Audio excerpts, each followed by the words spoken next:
వీటిలో భాగంగా మనకు అవసరాలైనటువంటి వేడి, వెలుతురు, గాలి, నీరు ఇవన్నీ ఎక్కడి నుండి మనకు లభిస్తున్నాయి అనే విషయాలను ఈ ఏజ్ గ్రూప్ నుంచి పిల్లలకు తెలియజేయడం అన్నమాట. ఆ తెలియజేయడాన్ని మనము ఒక పాట రూపంలో చెప్పడం వలన పిల్లలు శ్రద్ధగా ఈ కార్యక్రమంలో పాల్గొంటారు మరియు వారికి బాగా అవగాహన అవుతుంది అన్నమాట. ఇప్పుడు మనము వేడి వెలుతురు ఎక్కడి నుండి వస్తుందో తెలుసుకుందామా. వేడి వెలుతురు ఇచ్చేదెవరు? ఆకాశంలో సూర్యుడు. చల్లటి వెన్నెల ఇచ్చేదెవరు?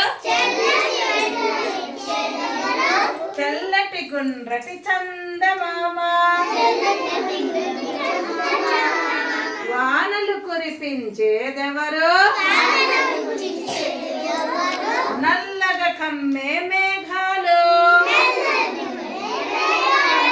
ఇప్పుడు అర్థమైందా మీ అందరికి? మనకు వర్షం ఎక్కడి నుండి పడుతుంది? పైన నుండి పడుతుంది. మనకు వేడి వెలుతురు ఎవరి నుండి వస్తుంది? సూర్యుని దగ్గర నుండి వస్తుంది. రాత్రిలో చల్లగా ఉండేదానికి చందమామ, స్టార్స్, నక్షత్రాలన్నీ ఉంటాయి కదా. రాత్రిలో అయితే చంద్రుడు ఉంటాడు ఆకాశంలో, ఉదయం పూట అయితే సూర్యుడు ఉంటాడు. ఓకే.